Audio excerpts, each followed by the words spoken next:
Tu as l'impression d'être prisonnier de ton passé? Comme si un échec, une faute, un souvenir douloureux que tu n'arrives pas à oublier, tes erreurs ou tes regrets, te collaient à la peau.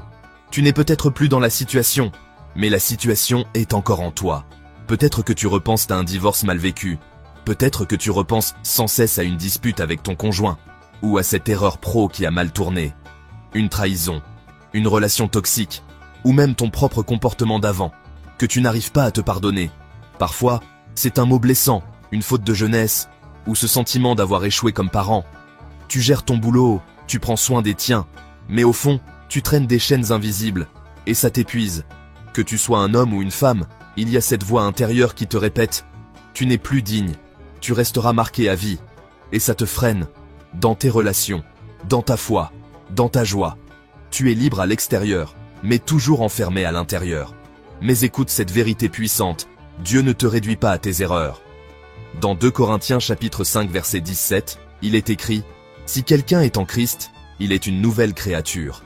Les choses anciennes sont passées, voici, toutes choses sont devenues nouvelles. » Ce n'est pas juste une belle phrase, c'est une promesse. Jésus n'est pas venu pour te donner une deuxième chance.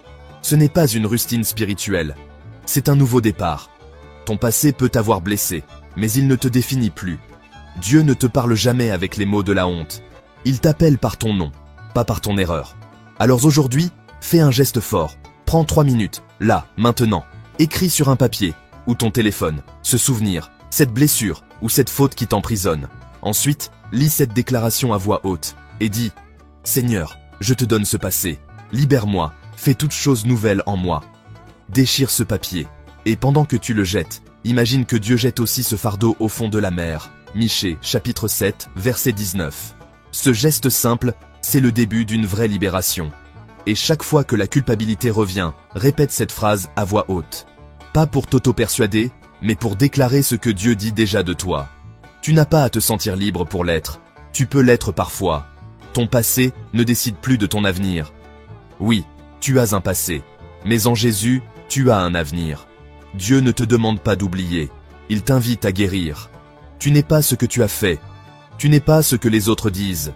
Tu es ce que Dieu a racheté, et il t'appelle par ton nom.